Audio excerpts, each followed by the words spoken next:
Good day, people.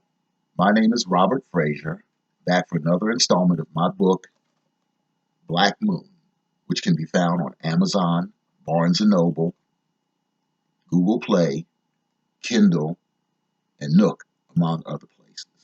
Okay, Black Moon. Go out and buy it. Having said that, I wanted to give you a little bit of background today on exactly what the book is about, specifically the main characters. As you're well aware from watching movies and reading novels, the two main characters in these types of books are what we call the protagonist or hero and the antagonist or villain. Today, I just want to focus on the villain aspect of the book. The reason I decided to do that is because evil, more often than not, is insidious. Some forms of evil are blatant and they're right in your face. You know it when you see it coming. However, more often than not, it's seductive, it's alluring, it's tantalizing, it teases you, it tempts you. As the old saying in merchandise goes, buyer beware. Everything that looks good, everything that sounds good, everything that feels good is not necessarily good for you. And this is the pitfall that we all have to be mindful of falling in. So having said that, I just want to read a quick excerpt from the book for you to kind of put you in the mood. Hopefully that will whet your appetite and make you want to go out and buy the book and read more. I also have to caution there's some language in the book that may be offensive to others, so I'll ad lib around that part. You can basically figure out for yourself where I'm going with that. So setting the scene up for you, there are two gentlemen in a van driving down the highway. This takes place, as I said in my previous video, in Philadelphia, my hometown. So they're driving down the highway and they encounter a young lady who appears to need a ride. She's hitchhiking. She's standing on the side of the road. So having said that, I'll get right into the book and pick up from there. 9 cars behind, Omar Stooks saw her as well. That defensive driving ish was good for something, and slowed his van to get a better look. Almond-shaped eyes with cognac irises and thick lashes held a semblance of hope while scanning the oncoming vehicles, and metallic brown lips mumbled in response to those that passed by without a glance. Sleek blonde tresses framed a complexion comparable to the extra cream, extra sugared coffee he ordered at Doug's Donut Shop every morning, while falling across the shoulders of a chocolate-colored leather jacket. The baseball catcher's squat, with her back to traffic while sifting through her Michael Kors handbag, drew attention to more than her khaki-colored slacks, and bronze Gianvito Rossi ankle boots with 5 1/2 inch stilettos settled the matter. After a quick check for safety, the driver pulled onto the shoulder. Want a ride? He inquired. A nod confirmed it. Well, get in, he beamed while throwing open the passenger door. She was initially taken back by Exhibit's music thundering from the speakers, along with the pungent aroma of marijuana. The driver decreased the volume, and after a momentary debate, she returned the phone that she had diligently searched for to her bag after electing not to use it. She entered the van without hesitation and had no sooner closed the door when it pulled off.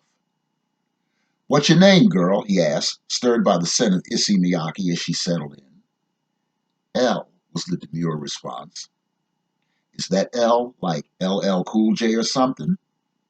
No, she responded in a matter-of-fact tone while staring at the road before them. It's just plain L. Frankfurt L, a voice from behind announced. In her periphery, she observed him rock back and forth in moronic laughter. That's my nigga Wayne, Omar informed her. Don't pay attention to that fool. She didn't. The driver's eyes gravitated to the breast pressing against a low-cut beige top with the Godiva silhouette in black beside the heart.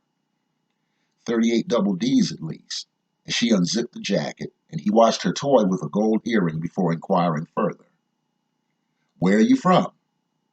Lots of places, she informed him while maintaining her forward gaze. Well, he cried, where are you going? Lots of places, she repeated.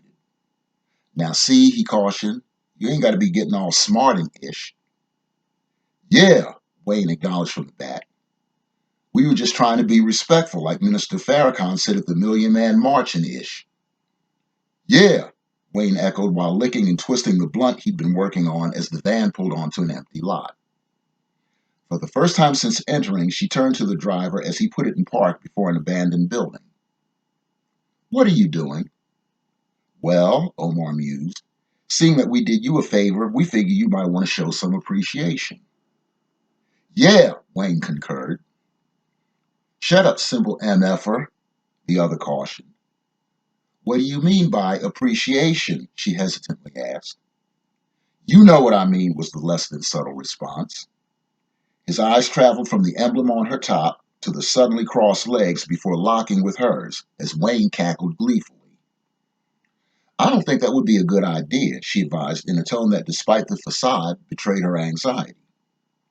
His response was preceded by an unforeseen slap that reddened her cheek.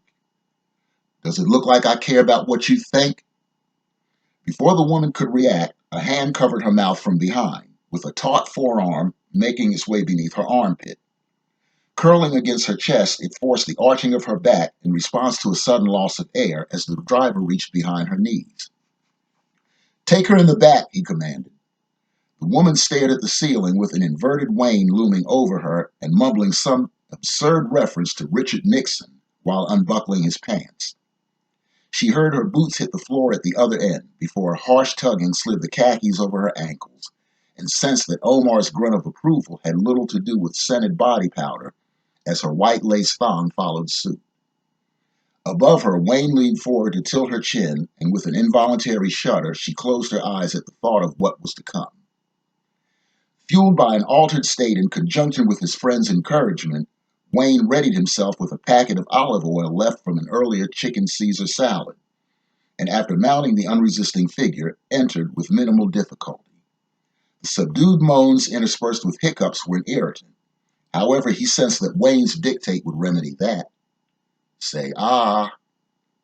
Lost amid the clamor was a change in her cries. The initial sobs and whimpers progressed to something disturbingly along the lines of laughter. Guttural and steadily increasing, the cackle cut through the music and relegated the pleas from a desperate female to "choke me, spank me, pull my hair" to the background. A peculiar aroma replaced Issey Miyake, prompting Omar's baffled pause, while at the other end his friend recoiled in response to a burst of frigid breath. Glancing down, the man in front observed the golden brown eyes alter along the lines of something he'd seen on Animal Planet, while assuming a cobalt hue, as what remained of the face became something else. Bristly spur sprouted from suddenly clammy skin to prompt a scream that was interrupted by the cleft tongue slithering along his palate.